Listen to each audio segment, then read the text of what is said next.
Bonjour, bonsoir tout le monde. Alors pour cette dernière vidéo avant les vacances, parce que la semaine prochaine il n'y aura pas de vidéo vu que c'est les vacances, mais il y en aura pour la deuxième semaine, ça va repartir très certainement, il y a très forte chance la semaine prochaine, la semaine d'après. Voilà, j'ai décidé de faire une petite vidéo sur ma configuration vidéo PC. Oui, parce que je suis depuis passé sur PC, alors que j'ai été 20 ans sur Mac. Bref, je vais tout expliquer sur cette vidéo, comment ça fonctionne. À tout de suite.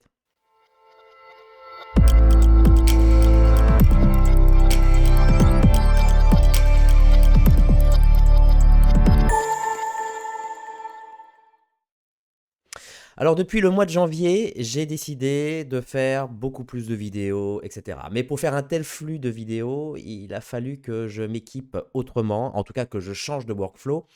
Et non pas que je fasse des vidéos, qu'après je prenne les rushs, que je les mette sur Premiere ou sur DaVinci, qu'importe, que je les monte, que je les exporte, que je les encode et que je les envoie enfin sur YouTube. Donc il m'a fallu un système beaucoup plus rapide. Et ça, pour ceux qui sont un peu sur le coup, vous avez dû voir que je passe par un logiciel qui s'appelle OBS, la dernière version, et qui me permet de relier directement ma caméra dessus, de pouvoir switcher grâce à Stream Deck que je vais vous montrer en vidéo. Et donc, du coup, de pouvoir directement encoder, enfin faire des vidéos, directement les monter, les encoder, il ne reste plus qu'à les mettre sur YouTube. Voilà, donc je vais vous parler un peu de ma configuration à la fois vidéo et PC et son, aussi, il ne faut pas oublier les sons, que je vous présente maintenant. Donc, vous avez mon petit PC qui a été fait sur mesure. Alors justement, on va voir ce qu'il y a dedans, précisément ce qu'il y a dedans.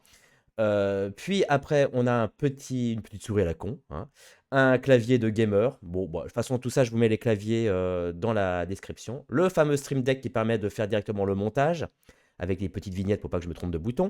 Ma carte son qui permet d'en mettre directement mon micro, de développer un 48 volts fantôme, alimentation fantôme, et tout ça en USB-C. Mon fameux micro Neumann TLM 103, je le kiffe ce micro. En fin de compte, et aussi mon GH5S qui me permet de filmer, avec ici un petit projecteur de chez Booling, qui me sert plus sur les tournages, mais qui me sert en indirect pour éclairer. Et enfin, mon grand écran ultra panoramique 32 neuvième, autrement dit 2 écrans 16 neuvième mis côte à côte, qui fait 49 pouces de chez Samsung. Pareil, je vous mets le lien dans la description de cette vidéo. Et maintenant, on regarde ce qu'il y a dans le PC.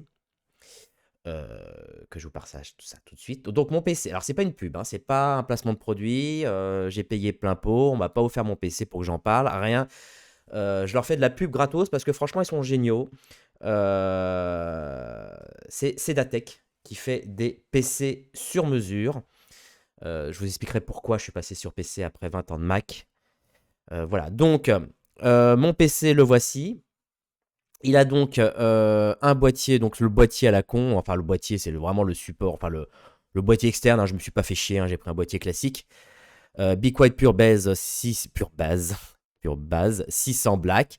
J'ai un processeur Intel i9 10900K 10 x 3,7 GHz. Alors moi ça me parle pas énormément, mais bon voilà, c'est un Intel. J'ai pris quelque chose qui était quand même raisonnable. Un water-cool 240 mm, donc ça c'est pour refroidir le PC avec un système de liquide à refroidissement, hein, comme une bagnole. La carte, alors là la carte, j'ai pris une bonne carte parce que je sais que la carte graphique, faut pas lésiner là-dessus. J'ai pris une GeForce RTX 4070 Ti 12 Go. Carte mère, une classique, hein, sans voilà, rien de plus. Une RAM à 32 Go. Un disque dur interne SSD 1 Tera, donc cette fois-ci en SSD. J'ai quand même pris un Blu-ray, parce que bon voilà, ça peut servir, hein, c'est pas bien cher et ça peut toujours servir.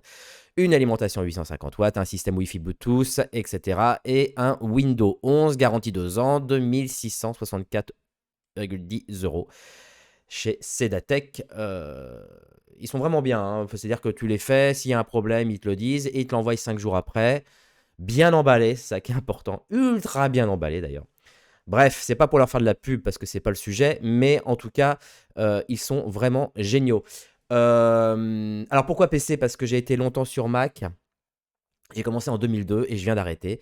Puisque finalement, alors j'avais repris pour faire des vidéos. D'ailleurs, les toutes premières vidéos de mois de janvier, j'avais repris mon vieux Mac, comment on appelle ça? Le Mac Pro de 2012 qui était gonflé à 32 gigas, qui avait une carte graphique, mais qui était plus à jour, qui était une carte graphique Nvidia, oh, je sais plus, pour Mac, là, je sais plus la référence, qui était pour Mac, parce qu'il n'y en a pas 36, hein, les Nvidia pour Mac, mais malheureusement, dès lors que tu passes un logiciel à jour, que tu mets le système d'exploitation à jour, de toute façon, j'étais déjà plafonné.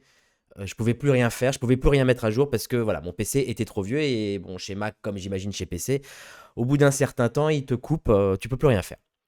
Et donc, du coup, ça laguait un peu, ça ramait et tout. Donc, je me suis dit, bon, bah, c'est foutu. Hors de question de repasser sur Mac parce que c'est beaucoup trop cher. Beaucoup, beaucoup, beaucoup trop cher. Donc, c'est pour ça que je suis passé sur PC. Ce que je regrette, évidemment, le fait d'être passé sur PC, c'est l'Apple ProRes, qui est évidemment, DaVinci ne peut plus éditer, enfin, ne peut plus générer de l'Apple ProRes. J'adore ce codec. Je peux le lire, mais je ne peux plus le machin. Je suis donc contraint à passer sur des codecs similaires, qui est donc du DNX HD, du DNX HR, etc. Qui est un peu, en gros, l'équivalent, mais en version PC. Voilà.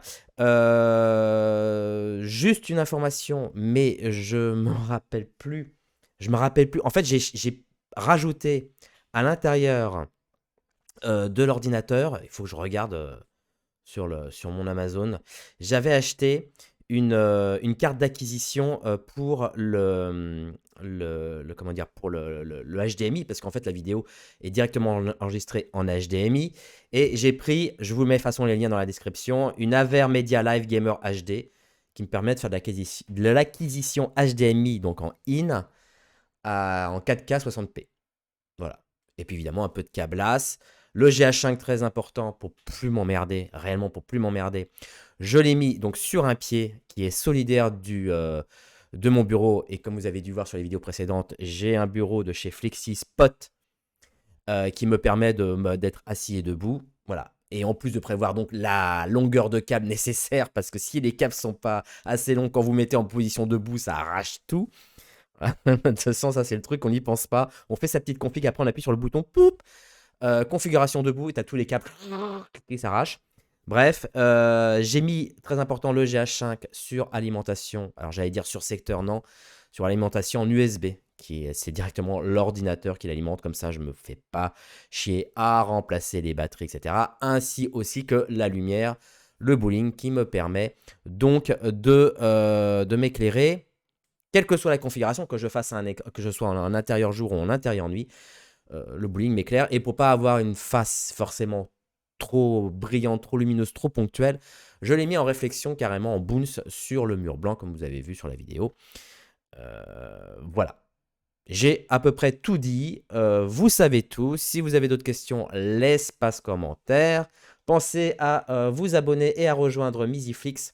En ce moment, on est en train de parler, enfin on en a parlé hier, mais c'est actuellement sur Miziflix, où on me parlait de la configuration de Meurtre en Champagne, comment j'ai éclairé ce téléfilm de Meurtre en Champagne, qui a fait 25,5% de part de marché, qui a broyé TF1, qui a fait 13%. Voilà. Une lumière miséracanienne, ça finit toujours par se payer. Voilà les amis, à très vite, merci, ciao.